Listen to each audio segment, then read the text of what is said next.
Conosco, a partir desse instante, Gazeta FM 94,1 Maceió, Matias e Melo no comando. Em Arapiraca, Alves Correia, com a Gazeta FM 101,1. Em Pão de Açúcar, Rádio Gazeta M1090 com Elmo Oliveira. Está conosco o senador Fernando Collor de Mello. Mais uma vez, muito obrigado pela presença, sua presença conosco, falando à sociedade, falando aos alagoanos, através da Rede Gazeta de Rádio. Boas novas aí de Brasília. Senador, bom dia.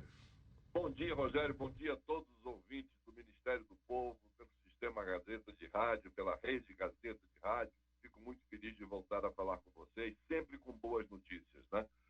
Essa maior do plano rodoviário foi a entrega dessa ampliação em 6 quilômetros, duplicação da BR-101, no trecho de Boca da Mata e São Miguel dos Campos, além do viaduto que fica na intersecção ali da AL-220, que dá acesso a Arapiraca, que vai dar uma ajuda muito grande ao setor produtivo de Alagoas e também ao setor turístico.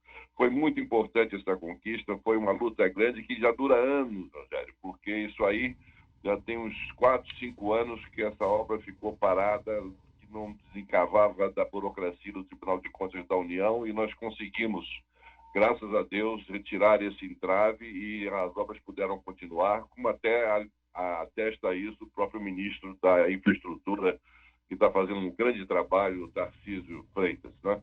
Eu quero agradecer aqui também ao ministro Tarcísio Freitas, ao governo Bolsonaro, e também agradecer ao ministro Onyx Lorenzoni, à ministra Tereza Cristina, pela grande vitória que nós alcançamos na duplicação, primeiro na manutenção, que não estava garantida a manutenção do programa do leite para Alagoas.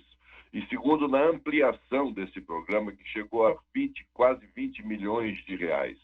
É um programa extremamente importante para um setor que estava passando por inúmeras dificuldades com a sua produção de leite em função da pandemia, sem ter escoamento. Então, agora, com o programa de ampliação do programa de aquisição de alimentos, modalidade de leite, o que vai acontecer? Essa produção dos pequenos produtores de leite da Bacia Leiteira do Sertão serão compradas pelo governo e entregues à população mais vulnerável, aquela população que está necessitando desse alimento, como as crianças, as nutrizes, os idosos, as lactantes, enfim. Também no mesmo molde que nós conseguimos também no programa de aquisição de alimentos para aqueles pequenos produtores de Alagoas que tinham a sua produção de inhame, de macaxeira, enfim, colocados na feira e não tinham a quem vender porque não tinha quem comprar e não tinha como escoar a produção. Então, nós também conseguimos isso lá atrás, vocês se lembram, sempre digo, prego batido, ponta virada, recursos para que esses alimentos, essa produção dos pequenos agricultores fossem adquiridas, essa produção fosse adquirida e distribuída para aqueles que estão necessitando desse alimento para saciar a sua fome nesse momento de pandemia que estamos atravessando. São 50 mil litros de leite, senador, é isso? 50 mil litros de leite diários. 50 mil litros de leite por dia para a população mais vulnerável, que vai ser entregue à população mais vulnerável. Queria também dizer da participação efetiva da CONAB em Alagoas, que tem à frente o Lorival Barbosa, ao superintendente da CPLA também em Alagoas, que merece o nosso agradecimento e o nosso reconhecimento, que foi muito importante a participação deles para que isso pudesse ser atingido. Enfim, agradecer àqueles a quem já fiz o agradecimento ao CPLA na pessoa do Aldemar, né? Aldemar Monteiro, que é o superintendente aí, presidente em Alagoas, superintendente, aliás, do programa do leite, da CPLA. Esse leite, então, ele chega às famílias, chega às crianças, chega aos idosos também, nos chega abrigos? Chega aos idosos, as famílias mais vulneráveis, coloque aí as crianças, os idosos, as gestantes, as lactantes, prioritariamente esses, e a população mais vulnerável, porque são 50 mil litros de leite diariamente que vão ser distribuídos. É aquele programa Modalidade de Leite do PA, Programa de Aquisição de Alimentos, Modalidade de Leite, em que o governo federal chega agora com recursos da ordem de 20 milhões de reais que nós conseguimos em Brasília, e esses recursos são destinados à compra do leite daqueles pequenos produtores da Bacia Leiteira do Sertão de Alagoas, que não estão conseguindo escoar a sua produção por falta de quem compre, porque não tem recursos em função dessa pandemia para comprá-lo. Então, o governo federal compra essa produção dos pequenos produtores de leite e depois distribui esse leite gratuitamente para a população mais vulnerável, dentre eles aqueles que você citou agora, as crianças, as gestantes, os idosos e as lactantes. Então, fico muito feliz de poder prestar contas ao povo alagoano dessas iniciativas que nós estamos tendo e, graças a Deus, com sucesso. O programa de aquisição de alimentos também, como já disse, foi uma grande vitória.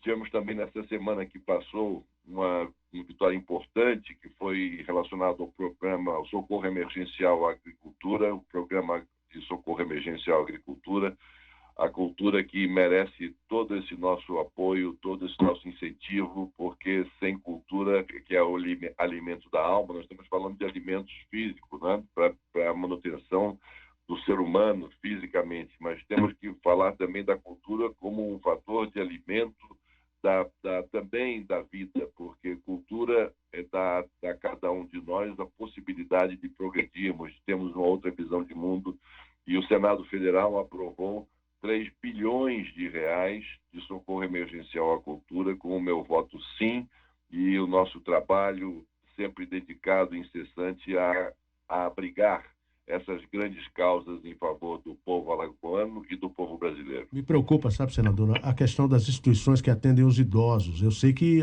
havia um projeto tramitando no Senado voltado exatamente a socorro a essas instituições que, durante uma longa permanência, mantêm os idosos. Exatamente. Também foi votado esse outro projeto com o meu voto. Foi votado?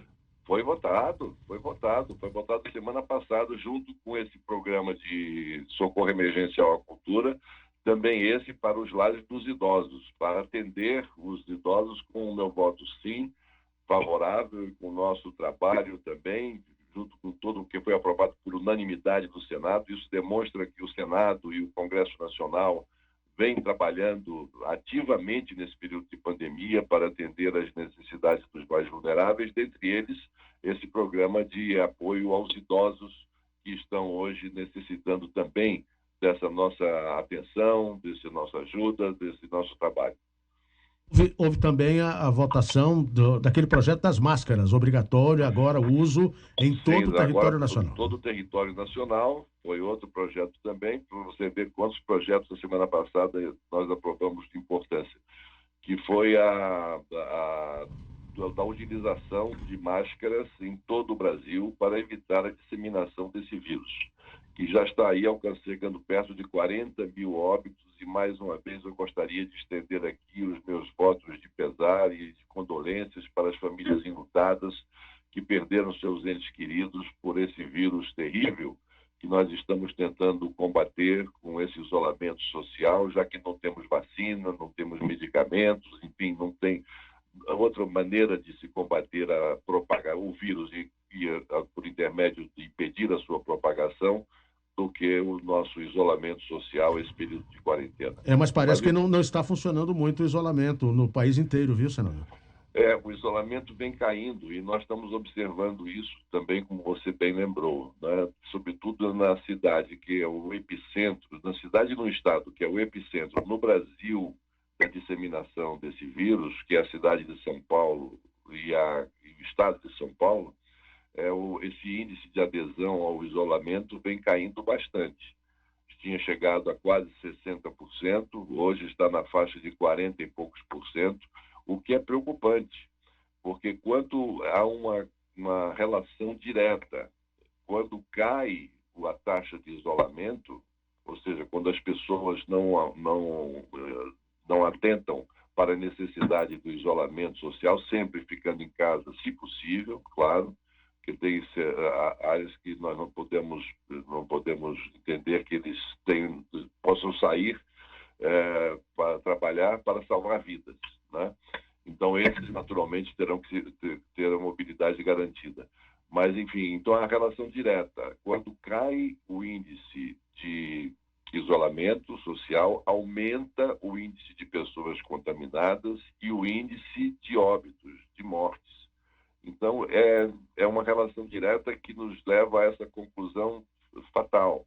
Ou nós obedecemos ao isolamento social, ou nós estaremos trabalhando para que mais brasileiros diariamente estejam deixando as suas famílias ou estejam sendo contaminados. Isso é muito importante que nós tenhamos isso dentro da nossa cabeça, da nossa consciência, para seguirmos com muito rigor. Inclusive, senador, para fechar, já lhe agradecendo antecipadamente a sua disponibilidade, o que é que se comenta aí em Brasília? O senhor mesmo que virtualmente tem diversos contatos o tempo inteiro, sei disso, enquanto parlamentar, com relação à extensão do auxílio emergencial. O que é que o senhor já sabe sobre isso? Bom, o auxílio emergencial, o governo federal está trabalhando junto com o Congresso Nacional, porque nós temos que estender, né, o auxílio emergencial de R$600, chegando a R$1.200 e até R$1.800, dependendo da situação daquele que está requerendo. O governo quer um valor inferior, inclusive, né? Mas aí isso depende do... No começo, o governo sugeriu R$200 lá atrás. Depois, o Congresso Nacional passou para 500 e o governo federal arredondou isso para R$600. Então, essa segunda parcela já está sendo paga. São 3 parcelas, mas acontece que essa pandemia está se prolongando. Então, nós teríamos ainda mais o mês de junho, agora no final de junho, para pagar a terceira parcela. Mas no final do mês de junho está ali na esquina, né? E depois, o mês de julho, o mês de agosto, como é que nós faríamos? Para esse pessoal necessitado, que está carente e precisando disso para viver, não é? É uma necessidade fundamental que nós temos que estar trabalhando para que isso ocorra. Então, houve a ideia de se ampliar isso para mais 2 meses. Então, nesses 2 meses, agora está se discutindo, porque o governo federal está desejando pagar mais 2 parcelas, mas aí reduzindo para R$300 cada uma das parcelas. E nós estamos trabalhando e lutando no Congresso para que o valor dessas parcelas sejam iguais ao valor que já foi pago nesses últimos 2 meses, né? Que é a parcela que vai ser paga 3 meses, já garantido, pelo apoio do Congresso Nacional, de R$600. Então, isso aí está trabalhando, vai sair essa ajuda, esse auxílio emergencial, a ampliação desse auxílio emergencial por mais 2 meses, e além do mês de julho, e além do mês de junho, melhor dizendo, para entrar no mês de julho, no mês de agosto, e dependendo agora de estabelecer o real valor. Mas eu acredito que vai continuar sendo nos R$600, e essa é a nossa luta aqui em Brasília para que o governo federal se sensibilize e continue com esse programa indispensável para o atendimento às famílias que estão passando por muitas dificuldades e muitas necessidades nesse momento de pandemia. Senador, muito obrigado. Tenho acompanhado seu desempenho nas redes, viu? Está muito interessante. Muito obrigado. Eu estou me divertindo bastante. Eu tenho acompanhado. Muito obrigado, viu? Grande abraço, senador. Grande abraço a você, ao Elmo, ao nosso Alves Correia. Matias de Mello. O Matias de Mello lá em Pão de Açúcar, viu? Muito obrigado a todos vocês por esse apoio e por essa abertura que me dão de poder falar aos alagoanos do programa Manhãs Brasileiras, tão bem conduzido por você. Grande abraço, Rogério. Bom dia, alagoanos. Obrigado, senador. Grande abraço para o senhor também.